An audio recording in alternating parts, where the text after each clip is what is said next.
우리 하나님 아버지와 주 예수 그리스도로부터 오는 은혜와 평강이 여러분들과 함께 하시기를 바랍니다. 우리 옆에 사람, 앞 사람, 뒷 사람과 함께 인사 나누실 때에 주님의 고난에 동참하는 한 주간이 됩시다. 그렇게 인사하시겠습니다. 주님의 고난에 동참하는 한 주간이 되십시다. 아멘. 주님의 고난에 동참하는 한 주간이 되십시다. 아멘. 주님의 고난에 동참하자고 하니까 여러분들 자신이 살짝 없어지시는 것 같아요. 여러분 정말 그렇습니까? 아니시지요? 그래도 나를 위해서 십자가에 달리신 그분이신데 한 주간 동안만이라도 1년 365일 중에 일주일만이라도 우리가 좀 절제하고 하나님께 기쁨을 돌려드리는 그런 믿음의 십자가의 길을 여러분 걸으며 지내시기를 바랍니다. 우리 다시 한 번 더 인사 나누실 때에는 주님 앞에 정직합시다. 이렇게 인사합시다. 주님 앞에 정직합시다. 아멘. 주님 앞에 정직합시다. 주님 앞에 정직하며 살아가시길 바랍니다. 오늘은 우리 주님께서 이제 고난받으시기 위해 나귀를 타시고 많은 군중들로부터 찬송하리로다. 주의 이름으로 오시는 왕이요 하늘에는 평화요 또 높은 곳에는 영광이로다 라고 하면서 많은 군중들이 종려나무 가지를 흔들며 환호하는 그런 가운데 예루살렘 성으로 입성하는 그런 주일을 기념하는 주일입니다. 먼 훗날 이날을 기념해서 오늘처럼 종려주일이라고 절기를 내서 이제 절기주일을 지내게 됩니다. 누가복음 23장 오늘 본문의 말씀을 가만히 읽어보면 이제 좀 말씀이 좀 깁니다. 1절부터 마지막 절까지 읽어보면 빌라도의 재판은 예수님에 대해서 3가지 혐의를 두고 진행하고 있음을 알게 됩니다. 먼저는 백성을 소동하게 했다는 죄예요. 백성을 혼란스럽게 만들었다는 그런 죄목입니다. 두 번째로는 로마의 세금을 내지 않았다라고 하는 죄목입니다. 그리고 마지막 3번째는 자칭 왕 그리스도라고 주장했다라고 하는 거예요. 그러나 빌라도는 예수님에게서 어떠한 혐의점도 찾아내지 못하게 됩니다. 그래서 군중들에게 3번씩이나 강조해서 힘써 얘기합니다. 나는 이 사람에게서 어떠한 죄도 찾아내지 못하겠다. 그러니까 차라리 때려서 저 사람을 내주자. 그렇게 얘기를 합니다. 심지어는 어떻게 하면요, 헤롯에게 넘겨서 다른 각도에서 죄를 찾아내려고 노력을 합니다. 오늘 12절 말씀 가만히 보면요, 헤롯과 빌라도가 전에는 원수였지만 오늘은 친구가 되었다고 얘기를 합니다. 무슨 얘기입니까? 전에는 원수같이가 아니라서 쳐다보지 않고 말도 섞지 않는 그런 관계였지만 한 사람을 험담하기 위해서, 한 사람의 인격을 죽이기 위해서는 서로가 원수가 친구가 되었다라고 하는 거예요. 우리 사람이 친구가 되려면요, 서로 험담하기 시작하면 친구가 될 수 있습니다. 아무리 관계가 좋지 않은 사람이라도요, 아무리 원수 같은 사람이어도요, 상대방 한 사람을 놓고 그 사람을 향해서 험담하고 비평하고 비난하기 시작하면 1시간 안에 친구가 될 수 있습니다. 여러분, 그것은 아마 여러분들이 경험해보지 않으신 분이 없다라고 저는 생각이 들어요. 어려서부터 지금까지 살아온 결과 저도 많이 해봤거든요. 정말 재밌습니다. 남을 험담하는 것, 남을 끌어내는 것, 남을 자꾸 잡아내는 것, 약점을 찾는 것, 정말 재밌습니다. 이 헤롯과 빌라도가 예수님을 향해서 그러려고 노력을 했던 결과 어떻게 되었습니까? 전혀 죄를 찾지 못했다고 얘기를 합니다. 그러나 그 자리에 있던 군중들이 반응이 다릅니다. 어떤 반응을 주냐면요, 예수님을 십자가에 못을 박아라 라고 하면서 소리 이야기를 합니다. 흉악한 충악범 바라바는 내주고 오히려 아무 죄 없는 예수님을 십자가에 못 박으라는 얘기예요. 예수님께서는요, 당신 앞에 놓여져 있는 여러 가지 일들을 이미 알고 계셨습니다. 앞으로 내 자신에게 어떤 일들이 있을지, 어떤 일들이 벌어질지, 어떤 일이 일어날지 이미 알고 계셨던 거예요. 모든 사람들의 죄를 대신해서 모진 고난을 받으시고 십자가를 지실 것을 이미 마음속에 알고 계셨다는 겁니다. 그런 예수님께서도요, 이 십자가만큼은 아마 피하시고 싶으셨으리라 생각이 들어요. 겁도 나셨을 겁니다. 두려워서 떨리게 되셨을 겁니다. 하지만 그럼에도 불구하고 우리 주님은 우리를 위해서, 나를 위해서 고난당하시고 십자가를 지신 줄 믿으시길 바랍니다. 십자가는요, 예수를 믿지 않는 사람들에게 미련한 것이라고 불려집니다.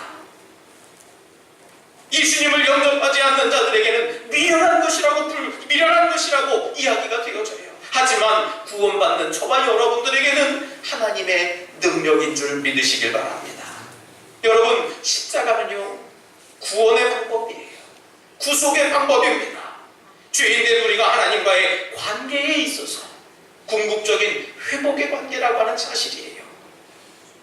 그런데 우리는 그렇게 많은 십자가를 바라보면서 살아가면서요, 회복을 경험하거나 우리의 삶의 모든 모습들이 변화되는 것을 경험하는 경우가 너무 적습니다. 왜 변화되지 못하는 겁니까? 그것은 바로 십자가를 제대로 이해하지 못해서 그렇습니다. 십자가를 제대로 이해하지 못하고 알지 못하고 그래서 그래요. 여러분, 가짜는요, 십자가를 통과하지 않고 편하게 살아가는 방법을 가르쳐줍니다. 가짜는 슬쩍 넘어가는 방법을 가르쳐주는 거예요. 꼼수를 가르쳐주는 겁니다. 그러나 여러분들, 진짜는요, 십자가를 지고 그리스도를 따라가는 길을 가르쳐주고 있는 겁니다. 십자가만이 주님을 온전히 만나는 길인 줄 믿으시길 바랍니다. 십자가밖에 없습니다. 하나님께서 우리 인간들에게 당신의 사랑하는 독자 예수 그리스도를 우리에게 보내주신 이유가 분명히 있습니다. 요한복음 3장 16절 말씀에 하나님이 이 세상을 그토록 사랑하여 주셔서 독생자를 아낌없이 보내주셔서 누구든지 그를 믿는 자마다 멸망하지 않겠다라고 말씀하셨습니다. 예수 그리스도를 우리에게 주심으로 영원토록 우리 인간이 하나님과 더불어 살아갈 수 있도록 기회를 다시 열어주신 겁니다. 예수님께서 이 땅에 오셔서 십자가에 죽으셨던 이유가 바로 이 하나님의 사랑 때문이라는 얘기예요. 오늘 설교 본문의 제목이 사랑의 십자가라고 제가 정했습니다. 여러분들, 십자가를 바라보면서 저와 여러분들은 뭘 생각해야 됩니까? 하나님의 사랑을 우리가 좀 생각해야 돼요. 저 십자가를 바라보면서 나는 저만큼 죄인입니다 라고 고백하는 것도 중요하지만, 내가 그 죄인인 것만큼 하나님께 그 죄인만큼 사랑을 받고 있구나 하는 그런 믿음을 가지셔야 된다는 얘기입니다. 우리 주님께서 십자가에서 흘리셨던 그 눈물을 여러분들 한번 생각해 보세요. 왜 우셨겠습니까? 아마 이렇게 물으면 어떤 분들은 아파서 우셨겠지요. 아니, 슬퍼서 우셨을 겁니다. 아니, 너무 힘들어서 우셨을 거예요. 그렇게 대답하실 분들도 계실 겁니다. 하지만 여러분, 우리 주님께서 흘리신 눈물은요, 고난받을 때 그 채찍이 너무 아파서 우시지 않았습니다. 슬퍼서 서러워서 연약해서 흘리신 눈물이 절대 아니라는 얘기예요. 심지어 그 무거운 십자가를 지고 가시면서도요, 눈물 한 방울 흘리지 않으셨습니다. 날카로운 가시관이 이 이마를 찌를 때에도요, 크고 두꺼운 대못이 손과 발을 찌를 때에도 우시지 않으셨습니다. 당신이 우리 죄를 대신 갚아주시고 또 우리를 그토록 사랑한 그 인간들, 십자가 밑에서 주님을 바라보고 조롱하고 또 주님을 거짓말로 속이고 주님을 기만했던, 주님을 부인했던 그 사람들을 보면서 마음이 너무 아프셔서 우신 겁니다.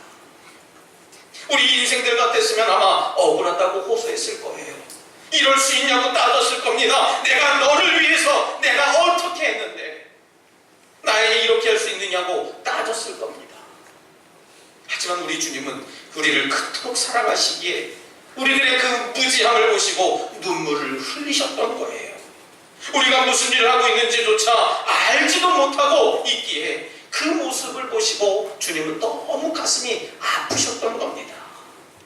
예수님은요, 여전히 우리의 무지함을 보시고 우시고 계시는 겁니다. 지금 이 순간에도 그렇습니다. 내일도 그러실 겁니다. 우리의 무지함 때문에 주님은 여전히 그 십자가의 길을 마다하지 않으셨고, 우리의 무지함 때문에 주님은 십자가 위에서 눈물을 멈추시지 않는 분이라는 얘기입니다. 사람들은요, 좋죠. 잘하는 부분만 보고 사랑하고 좋아합니다. 하지만 우리 주님께서는요, 우리의 연약함과 우리의 무지함까지도 사랑하셨다는 얘기입니다. 사람의 사랑은 언제나 부족함을 느끼게 되어져 있어요. 하지만 우리 하나님의 사랑은 크고 무한하고 완전하신 겁니다. 조건이 없으세요. 당신의 이득을 위해서 우리를 사랑하시지 않으셨다는 겁니다. 그리고 그 사랑은 기한이 없다는 겁니다. 사람의 사랑은 기한이 있어요. 어느 때가 기한입니까? 죽을 때가 기한입니다. 또 내 편일 때까지만 사랑하는 거예요. 내 편이 아니면 서로 미워하고 다투고 시기하고 질투하고 험담하는 겁니다. 내 편일 때까지만 서로 사랑하는 겁니다. 하지만 내 편이 아닐 때에도 사랑하시는 분 하나님이라는 사실이에요. 내가 하나님께 여전히 죄인 되었을 때에도 하나님은 우리를 사랑하고 계시는 분입니다. 내가 하나님의 손을 붙잡고 있다가 다른 것을 붙잡아도요, 하나님은 여전히 나를 붙잡고 계시는 분이라는 말씀입니다. 하나님의 사랑은 자신의 이익을 포기한 사랑입니다. 우리는 내게 이득이 없으면 사랑 안 해요. 시기를 따집니다. 내게 무엇이 들어올까 먼저 생각을 해요. 내가 이만큼 다가갔으니 저 사람도 나에게 이만큼 다가와야 사랑이라는 얘기예요. 우리는 내게 이득이 없으면 미워합니다. 결별합니다. 내 욕구를 충족하고 내가 위로를 얻으려고 사랑하는 이들도 있어요. 그러나 우리 하나님은 우리가 여전히 죄인 되었을 때에도 우리를 사랑하시는 분인 줄 믿으시길 바랍니다. 때때로 우리가 하나님을 외면하고 또 주님께 가까이 가지 않을 때에도 하나님은 여전히 나와 함께 계시는 분이에요. 우리를 보호하고 계시는 분이라는 말씀입니다. 여러분, 우리는 그 사랑에 감사해야 됩니다. 잊어서는 안 되는 그런 무한한 사랑인 줄 여러분들 기억하시기 바랍니다. 그러나 여러분들 마음에 우리가 좀 한번 되돌아보고 되짚어봤으면 좋겠습니다. 얼마나 그분의 사랑을 우리가 삼류의 값싼 사랑으로 여기고 있지 않았는가, 얼마나 하찮게 여기는 그런 사랑으로 생각하고 있는가, 여러분들 한번 생각해 봐야 돼요. 그토록 참혹한 그 십자가의 사랑을 우리는 얼마나 우습게 여기며 살았습니까? 십자가는요, 예수님에 대한 정 때문에 또 슬픔 때문에 슬픔을 못 이겨서 마지못해 기억하고 사랑하는 그런 십자가가 아니라는 얘기입니다. 우리가 은혜 받고 아멘은 합니다만 여전히 내 자신의 모습이 변화되지 못하는 그런 내 못된 자아의 모습을 봅니다. 내 잘못된 모습이 바뀌지 않아요. 여전히 나는 주의 모습을 흉내내고 있습니다. 내 못된 자아를 보며 마음을 찢으며 사랑해야 할 십자가가 바로 우리 예수님의 사랑의 십자가인 줄 믿으시길 바랍니다. 제가 청소년 때 홍역을 되게 알았습니다. 진짜 홍역이 아니라요, 청소년들이 한 번쯤 겪어가는 그 탈선이라는 것을 제가 한번 제대로 해봤습니다. 얼굴은 그렇게 안 생겼지 않습니까? 얼굴은 참 범생처럼 엄친아, 엄마 친구의 아들은 어떻게 공부를 하더라, 얼마나 운동도 잘하고 공부도 잘하고 그러는 아이인지 모르는가, 그런 얼굴처럼 제가 생기지 않았습니까? 아멘들 할 때는 좀 제대로 좀 하십시오. 제가 다시 한번 기회를 드리겠습니다. 제가 그렇게 생겼지요? 예, 그렇게 안 생긴 것 같습니다. 참 모범생같이 생겼습니다만은 제가 할 거 안 할 거 다 해본 사람이에요. 뭐 그렇다고 해서 아주 흉악한 그런 죄를 지은 게 아니라 제가 청소년 때 부모님 속을 참 많이 썩여드렸습니다. 어느 날은요, 저도 모르게 부모님께서 하지 말라는 소위 못된 짓을 하는 거예요. 여러분 상상에 맡기시는데요, 맡겨드리는데 목사님은 못된 짓이 하는데, 우리 어른의 입장에서 못된 짓이 아니라 우리 청소년 학생의 범위 위에서 못된 짓이라는 얘기입니다. 어느 날은 제 친구들과 함께 모여서 못된 짓들을 하고 있었어요. 꼭 공부하고 있는 겁니다. 신나게 즐기고 놀고 다른 생각할 시간도 부족할 정도로 신이 났어요. 여러분들 그럴 때는요, 시간이 가는 줄 모릅니다. 밤 12시가 돼도 새벽 1시, 2시가 돼도요, 하나님 그걸 몰라요. 그런데 갑자기 제 머릿속에서 한 장면이 스쳐 지나갑니다. 그 장면은 어느 날 제가 교회를 갔는데요, 저희 어머니께서 십자가 앞에서 저를 위해서 울면서 기도하는 겁니다. 제 이름을 부르는 거예요. 쫄깃하게 좀 붙잡아 주세요. 계속해서 울면서 기도하는 모습을 봤습니다. 그 모습을 보면서 제 마음이 퉁 하고 가라앉으면서 어떻게 하지 그 생각밖에 들지 않았어요. 그 모습을 가만히 보면서 제 청소년기에 그 장면이 떠나가지 않는 겁니다. 친구들과 있던 자리를 박차고 나왔어요. 다음날 학교에 가서 친구들에게 이야기를 합니다. 나 이제 안 해. 나 너희들하고 이제 안 어울려. 아멘 할 땐 아멘 하시라니까요. 나 이제 안 해. 나 너희들하고 안 해. 너희들하고 안 다녀. 그랬더니요, 그 친구들이 믿지 않는 겁니다. 우리 작년에 저희 교회를 잠시 방문했던 그 친구들이 있지 않습니까? 그 친구들이에요. 웃기지 말아야. 너 어제 안 와서 너 작심삼일이야. 안 하긴 안 해. 정말 안 할 거야. 진짜야? 진짜지? 안 해. 아멘을 하시라니까요.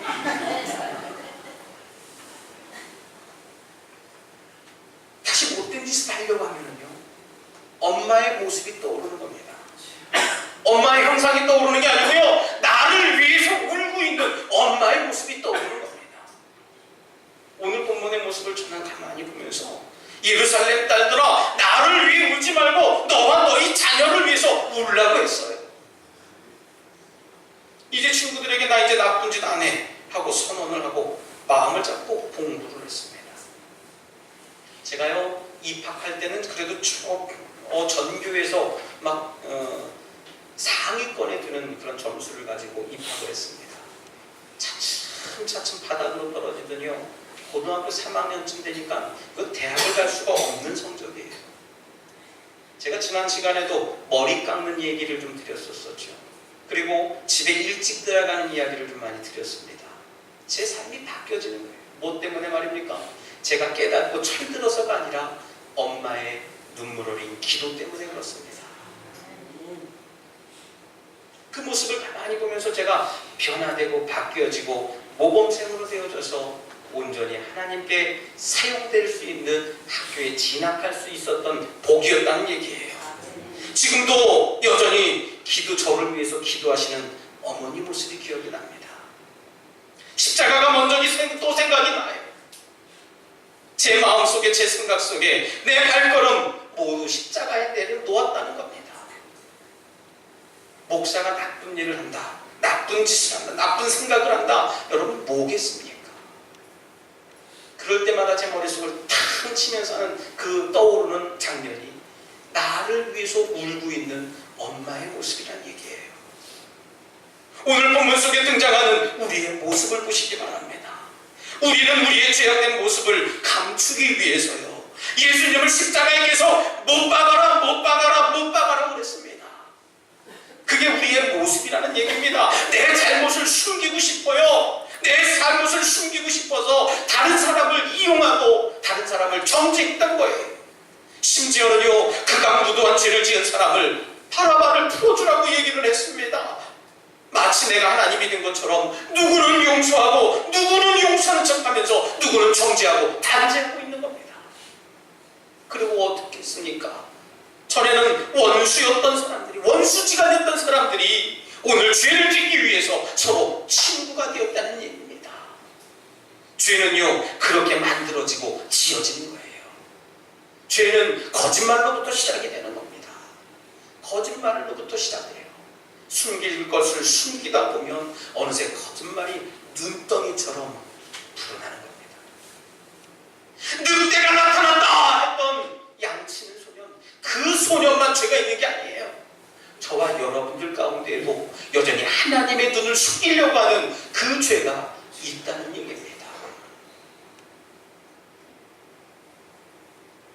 그러나 우리 주님께서는 이토록 추하고 더러운 저와 여러분들까지도 죽음을까지 내려놓고 사랑하셔서 저 참혹한 십자가에 보혈을 흘리셨던 분이라는 사실을 믿으시길 바랍니다. 그것이 바로 우리를 사랑하시기 때문에 보여주신 십자가의 사랑이에요. 우리 사랑하는 성도 여러분, 사랑은 허다한 죄를 덮는 능력이 있다고 합니다.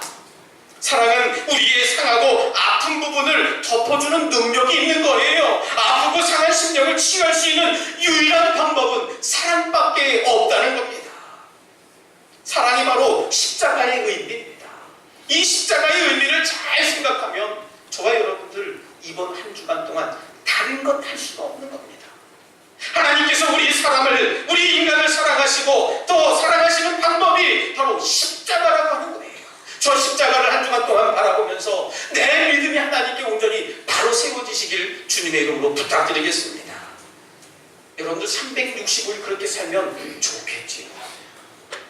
하지만 우리가 1년을 그렇게 못 살고 52주를 다 못 살지만 이번 금주 고난주간 한 주간만큼이라도 저와 여러분들이 하나님 마음에 합당한 열매를 맺는 정직하고 바른 믿음을 가지시길 주님의 이름으로 부탁드리겠습니다. 십자가를 통해서 내 모습을 볼 줄 알아야 됩니다. 내 모습뿐만 아니라 십자가를 통해 세상을 볼 줄 알아야 된다는 얘기예요. 그렇게 할 수 있는 사람이 바로 성도라고 하는 이름을 갖게 되는 겁니다. 여러분, 서로 사랑해야 됩니다. 주님께서 그토록 우리에게 원하시는 것이 서로 사랑하라라고 하는 거예요. 이제 고난주간이 시작됩니다. 매년마다 똑같이 고난주간이 지나고 부활주일이 오는 그런 주간이 아니라 이번 고난주간에는 저와 여러분들의 삶이 사랑으로 가득 채워졌으면 좋겠습니다. 특별한 이유가 있고 큰 은혜가 있는 한 주간이 되시기를 바랍니다. 내 육신의 만족을 얻기 위해서 생활하는 그런 믿음의 삶이 아니라 십자가에서 쏟아주신 그 사랑에 감사하고 내 삶을 하나님께 집중하며 예수님의 고난의 발자취에 함께 걸어가는 그 믿음의 한 주간이 되시길 바랍니다. 이 고난주간에 주님의 눈길이 머무는 곳에 여러분들의 눈도 머물러 보시길 바랍니다. 주님의 발걸음이 멈춰졌던 곳에 여러분들의 발걸음도 멈춰주시기를 바랍니다. 우리의 무지함을 보시며 주님께서 피를 흘리시고 눈물을 흘리셨던 그 사랑을 묵상하시면서 이번 한 주간을 주님께 온전히 드리는 거룩한 한 주간이 되시길 다시 한번 주님의 이름으로 축원합니다. 이 시간 함께 결단의 기도를 드릴 때 주님 십자가에서 쏟아주신 그 사랑을 저희가 느끼고 알기를 원합니다. 그 사랑을 온 세상에 전하는 삶을 살게 하여 주시옵소서라고 이 시간 결단의 기도를 드리겠습니다. 하나님 아버지 감사합니다. 주님 십자가에서 쏟아주신 그 사랑을 저희가 느끼고 알게 하여 주시옵소서. 주님의 사랑을 온 세상에 증거하고 전하는 삶을 살아갈 수 있도록 인도해 주실 줄 믿습니다. 주님 이번 고난주간 동안에 하나님 내 육신의 만족을 위해서 생활하는 삶이 아니 되기를 원합니다. 주님 주시는 그 삶을 살아갈 수 있도록 내 삶을 하나님께 온전히 드릴 수 있도록 축복하여 주시옵소서. 내 삶의 주인 되어 주시옵소서. 우리 가정의 주인 되어 주시옵소서. 우리 교회의 주인 되어 주시옵소서. 우리 나라의 주인 되어 주시옵소서. 그래서 하나님 말씀 따라 살아가는 그런 믿음의 고백이 되어질 수 있도록 주님 인도해 주실 줄 믿습니다. 주님 눈물을 흘릴 때에 내 눈물이 띄어지게 하여 주시옵시고 주님 주시는 그 눈물을 통하여 내 삶도 하나님께 맡겨드리는 삶이 되게 하여 주시옵소서. 주님이 바라보신 곳을 바라보게 하시고 주님이 걸어가신 길을 따라 걸어가게 하여 주시옵소서. 주님 내 삶을 붙잡아 주시고 인도해 주실 줄 믿습니다. 신실하신 나의 하나님 도와주시고 감찰하여 주시옵소서. 사랑의 주님 감사합니다. 십자가에서 보여주신 그 사랑에 감사드립니다. 저희도 주님의 사랑에 반응하는 삶을 살게 하시고 이웃을 사랑하고 원수를 사랑하고 품을 수 있는 귀한 마음을 저희들에게 허락하여 주시옵소서. 이번 고난주간에 하나님 저희들이 무엇을 해야 하겠다는 의무감이 아니라 주님의 사랑을 증거하고 전하는 귀한 한 주간이 될 수 있도록 내 삶의 열매가 될 수 있도록 주님 인도하여 주시옵소서. 감사드리며 예수님 이름으로 기도드리옵나이다. 아멘. 우리 다 같이